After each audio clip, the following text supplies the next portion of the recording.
Ayun na nga at punta kami ng school ng aking alaga. 7 na pero tulog pa siya. Yung aking alaga. I-check ko nga kung baka gising na. Yung alaga ko dito ko sa kusina. Check ko yung aking nilabahan. Ayan. Ay, basa pa. Nilabahan nung nung naglilinis sa bahay nila. Sinampay niya na rin yung damit ko. Ayan.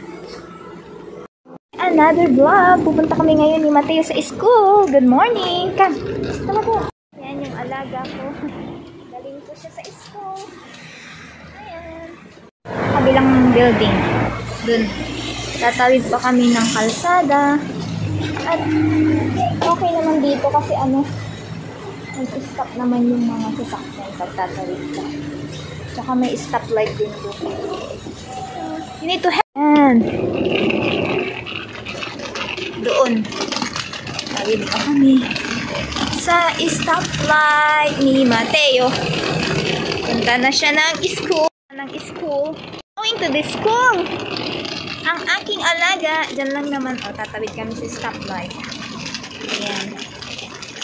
So, let's go. Mateo, wait. You need to stop the light. You need to stop red, okay? When you see the color red, is stop. And we go, okay? Oh! Hi! Tapos nila kasi naiwan yung niya, yung laruan. Muntik lang nawala. Buti nahanap. Kinuha ko lang to, yung laruan niya. Si Matthew. Si naiwan niya. Kala nga namin nawala. Buti nahanap sa school. Ayun.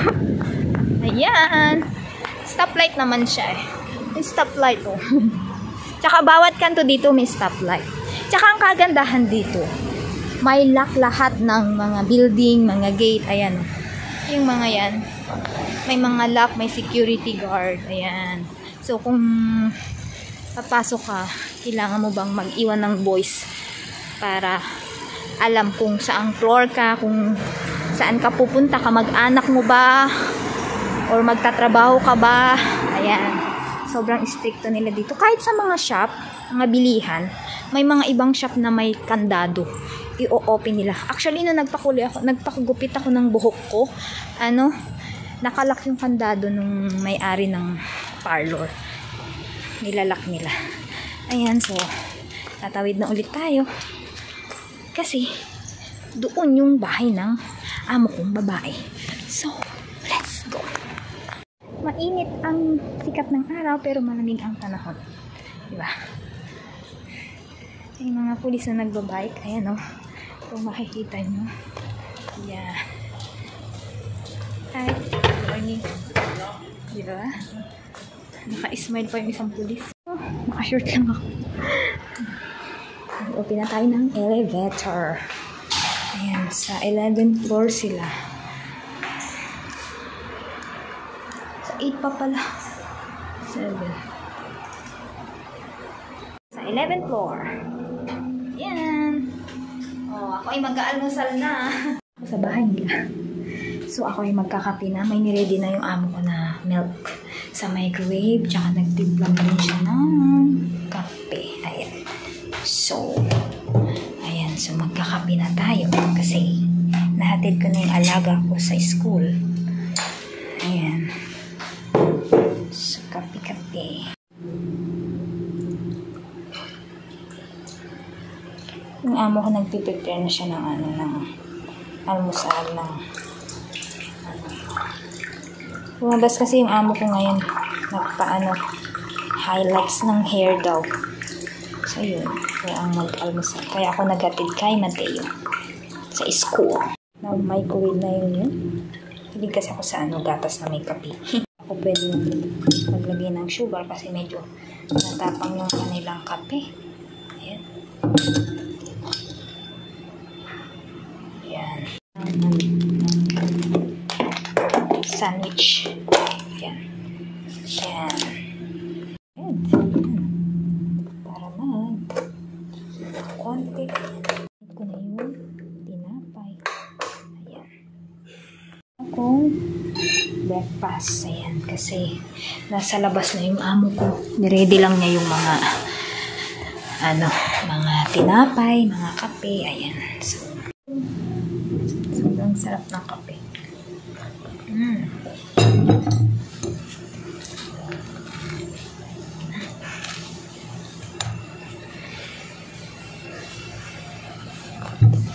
Nagpa-hair color kasi yung amo ko, kaya maaga siyang lumabas.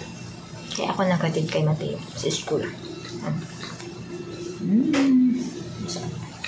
Dito ko sa kusina nila. Kasama ko dito ngayon is yung lola ni Mateo. Nanay ng amo ko. Mamaya, punta ulit kami ng grocery. Mag-grocery. Punta kami ng grocery.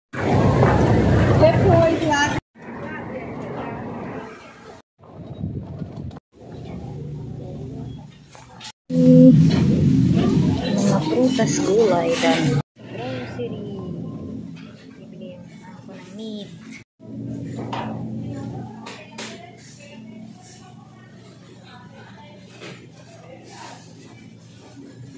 Grocery.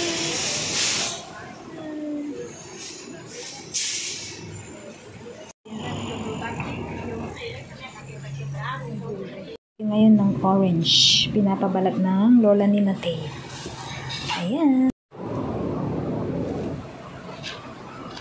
Ay! Hakdi sana ka. Babalatan ng daw ko kasi. Lalagay niya sa rin. Ayan. Lagay ko sa tapo.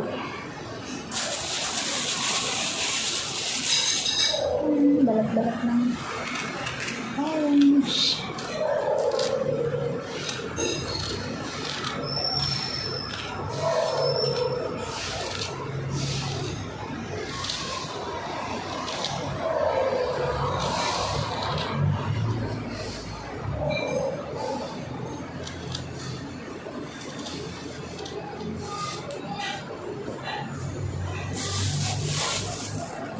Tapos na kaming nag-grocery. Nagluluto na yung lola ni Mateo. Ako nagluluto. Sila. So, pinapabalatan lang niya ito. Kasi lalagay niya sa rin. Tapos pag gusto niya kumain, pauwi niya na sa rin. Diba? Lola ni Mateo at may beans. At nagluto siya ng beef. Ayan. Kain tayo. At after namin kumain, sunduin na namin si Mateo sa school ng 1:00. Ayan. Dito na ako kakain. Ito ang aming ulam. Beef. Tsaka. Let's try ito. Kain tayo. Hop.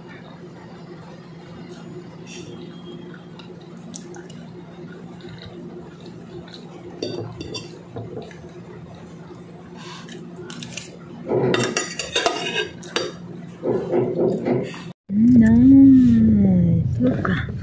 Nice. Too much goblet. Okay. Dito tayo kakain sa restaurant.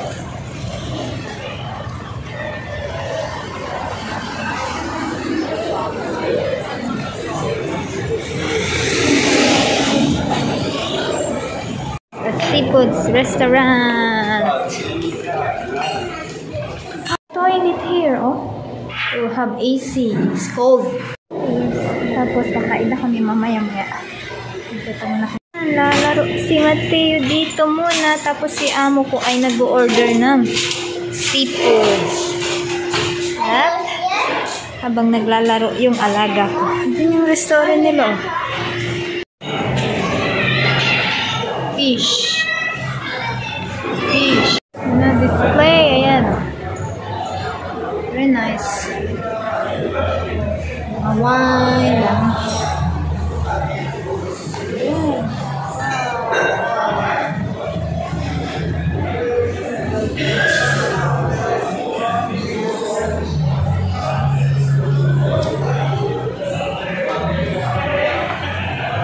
Na kami sa bahay at ako ay matutulog na dahil time check tayo ay alas 10 na, mag-aalas 11 na ng gabi dito. Galing kami ng kaibigan ng amo ko at kami ay nag-dinner sa Seafoods. Kaya abangan nyo ulit ang aking next vlog dito sa Brazil. Sa mga bago pa lang po sa aking YouTube channel, huwag pong kalimutang kalimbangin ang notification bell para updated po kayo sa aming mga videos. Maraming salamat po. God bless us all.